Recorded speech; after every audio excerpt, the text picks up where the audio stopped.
Dear students, मैं doctor Alka Pareek, सह आचार्य गृह विज्ञान, राजकीय कन्या महाविद्यालय सिकंदरा, दौसा। पहले हमने पेपर फर्स्ट पढ़ा, वस्त्र विज्ञान एवं परिधान, और आज हम पढ़ेंगे पेपर सेकंड, मानव विकास एवं पारिवारिक संबंध। इसका आज हम सेकंड चैप्टर पढ़ेंगे। फर्स्ट चैप्टर में हम पहले ही पढ़ चुके हैं बाल अध्ययन का संक्षिप्त इतिहास, बाल मनोविज्ञान का अर्थ, परिभाषा, बाल विकास का अर्थ और परिभाषा, बाल मनोविज्ञान और विकास में अंतर, मानव विकास के क्षेत्र और मानव विकास के अध्ययन का महत्व। आज हम एक बहुत ही इंटरेस्टिंग और इम्पॉर्टेंट चैप्टर पढ़ेंगे और वो है हेरिडिटी एंड एनवायरनमेंट, यानी वंशानुक्रम एवं वातावरण। संसार का हर एक प्राणी, चाहे वह पेड़ पौधे हों, पशु पक्षी हों, समुद्र में विचरण करने वाली मछलियाँ या अन्य जलचर हों, या फिर मानव, सभी अपनी ही तरह के संतान को जन्म देता है। लाइक बिगेट्स लाइक, समान से समान की उत्पत्ति प्रकृति का नियम है और इसी में हर एक प्राणी की वंश परंपरा कायम रहती है। वंशानुक्रम के माध्यम से प्राणी अपने माता पिता से शारीरिक एवं मानसिक गुणों को प्राप्त करता है। इंग्लिश में अगर हम कहें, the passing of genetic traits from parents to offspring, अर्थात संतान की शक्ल सूरत, चेहरे की आकृति, त्वचा का रंग, कद काठी अपने माता पिता से काफ़ी हद तक मिलती है। और वंशानुक्रम के माध्यम से ही प्राणी अपने माता पिता से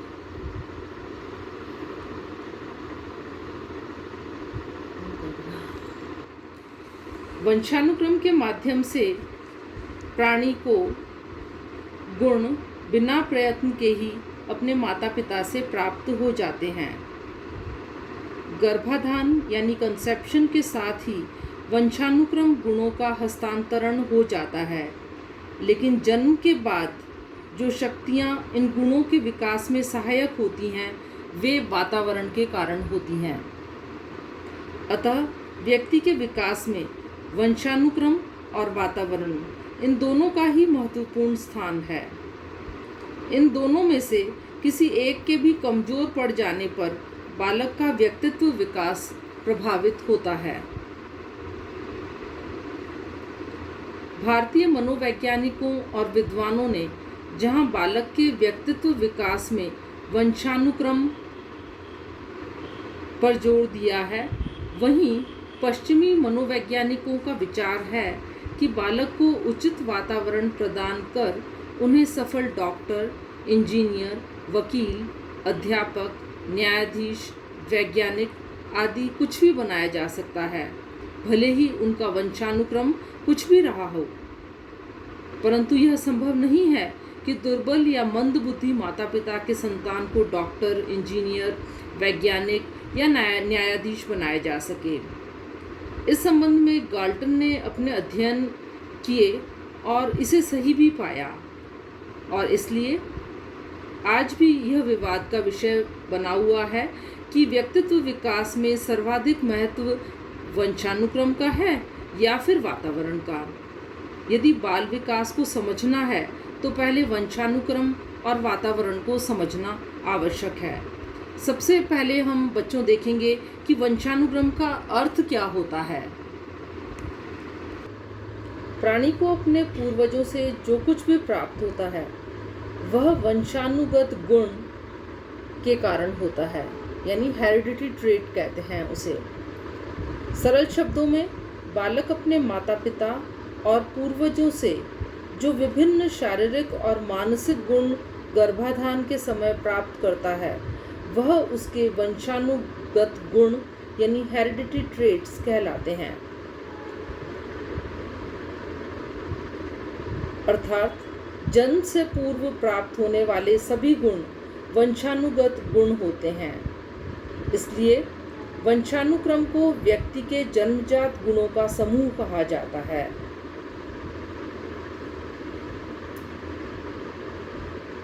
अब हम देखते हैं वंशानुक्रम एक नज़र में। अगर वंशानुक्रम को देखा जाए तो मानसिक, शारीरिक और बौद्धिक क्षमताओं का निर्धारण वंशानुक्रम के द्वारा होता है। यौन निर्धारण यानी लड़का होगा या लड़की, इसका निर्धारण भी वंशानुक्रम के द्वारा होता है। इसके अलावा पैतृक गुणों का संतान में हस्तांतरण भी वंशानुक्रम के द्वारा ही होता है। और ये पैतृक गुण कौन से हो सकते हैं? व्यक्ति का रंग, रूप, आकृति, लंबाई, बुद्धि, इसके अलावा बालों का रंग, आँखों का रंग, ये सब वंशानुक्रम के द्वारा ही निर्धारित होते हैं। तो इसीलिए जो भी ये वंशानुक्रम एक जन्मजात शक्ति है और ये गर्भाधान का मूल आधार है। वंशानुक्रम के वाहक जीन्स होते हैं। ये जीन्स क्रोमोसोम में उपस्थित होते हैं। जीन्स यह निर्धारित करते हैं कि बालक का रंग, रूप, मुखाकृति, बुद्धि, चातुर्य आदि किस प्रकार का होगा। गर्भ में पल रहा शिशु लड़का होगा या लड़की। गर्भाधान द्वारा 3 बातों का निर्धारण होता है। पहला, आनुवंशिक गुणों का निर्धारण, दूसरा लिंग का निर्धारण और तीसरा बच्चों की संख्या का निर्धारण। आनुवंशिक गुणों का निर्धारण गर्भाधान के समय ही हो जाता है। बाद में इसमें किसी भी प्रकार का परिवर्तन नहीं किया जा सकता। हाँ, अच्छा भोजन और स्वास्थ्य प्रदान करके इन गुणों का विकास किया जा सकता है। गर्भाधान के समय माता के अंडाणुओं से 23 क्रोमोसोम्स और पिता के शुक्राणु से 23 क्रोमोसोम्स आकर के मिलते हैं और 46 क्रोमोसोम्स बनते हैं। इन क्रोमोसोम्स में ही जीन्स उपस्थित होते हैं और बच्चों ये ही जीन्स माता पिता और उनके पूर्वज के विभिन्न गुणों का निर्धारण करते हैं। बालक में माता पिता के कौन कौन से गुण हस्तांतरित होंगे, इनका पूर्वानुमान नहीं लगाया जा सकता, क्योंकि यह पूर्णतः संयोग पर निर्भर करता है। चाहकर न तो कोई लड़का उत्पन्न कर सकता है और न ही लड़की। न ही मंदबुद्धि का बालक जन्म दिया जा सकता है और न ही प्रतिभाशाली या तेजस्वी बालक को। गर्भाधान के समय शिशु के लिंग का निर्धारण भी हो जाता है। माता पिता के क्रोमोसोम्स में जीन्स उपस्थित होते हैं और इनका संयोजन होता है। जीन्स के संयोजन में माता पिता में से किसी के भी एक जीन्स कम या अधिक हो सकते हैं। यदि माता के जीन्स बालक में अधिक होंगे तो बालक का स्वभाव, रंग रूप, मुखाकृति, बालों का रंग, बुद्धि और अन्य विशेषताएं माता से अधिक मिलेंगी। यदि बालक में पिता के जीन्स अधिक होंगे तो बालक के लक्षण और अन्य विशेषताएं पिता से अधिक मेल खाएंगी। गर्भधारण के समय ही लिंग निर्धारण भी हो जाता है। लिंग निर्धारण का अर्थ हुआ कि लड़का होगा या लड़की। जैसा कि हम पूर्व में पढ़ चुके हैं, माता के अंडाणु से 23 जोड़े क्रोमोसोम होते हैं और गर्भाधान के समय माता के अंडाणु और पिता के शुक्राणु से 23 क्रोमोसोम्स आकर मिलते हैं और 23 जोड़े नए क्रोमोसोम्स का निर्माण होता है। माता के अंडाणु में एक ही प्रकार के क्रोमोसोम होते हैं जिन्हें XX क्रोमोसोम्स कहते हैं, यानी माता के पास में सिर्फ XX क्रोमोसोम्स होते हैं,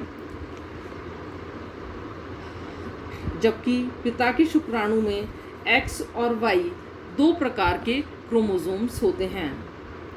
परंतु पिता के शुक्राणुओं में X और Y क्रोमोसोम्स होते हैं। गर्भाधान के समय यदि X क्रोमोसोम वाला शुक्राणु अंडाणु को निषेचित करता है तो XX के मिलने से लड़की का जन्म होता है। और इसी प्रकार यदि गर्भाधान के समय वाई क्रोमोसोम वाला शुक्राणु अंडाणु को निषेचित करता है तो XY के मिलने से लड़के का जन्म होता है। अतः गर्भाधान के समय क्रोमोसोम्स का संयोजन किस प्रकार से होगा यह पहले से तय नहीं होता, बल्कि यह एक संयोग की बात ही होती है। गर्भाधान के समय एक बार जो लिंग का निर्धारण हो जाता है वह जीवन पर्यंत बना रहता है। आज के अत्याधुनिक तकनीकी और सोनोग्राफी से अब यह पता करना अत्यंत ही आसान हो जाता है कि गर्भ में लड़का है या लड़की।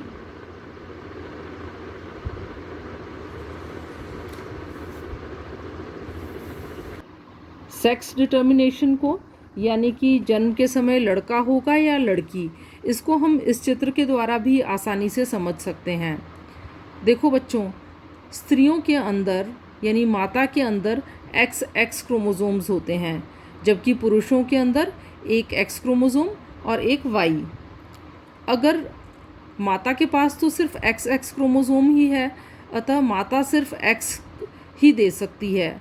X का X से जब संयोजन होता है तो लड़की का जन्म होता है, और अगर माता के X क्रोमोसोम का संयोजन पिता के Y से होता है तब लड़के का जन्म होता है। तो इस प्रकार बच्चे का सेक्स डिटर्मिनेशन कंसेप्शन के यानी गर्भाधान के समय ही डिसाइड हो जाता है। तो ये था वंशानुक्रम के बारे में, और आगे की कक्षाओं में हम वातावरण के बारे में पढ़ेंगे कि किसी भी बालक का विकास के ऊपर वातावरण का किस प्रकार से प्रभाव पड़ता है। धन्यवाद।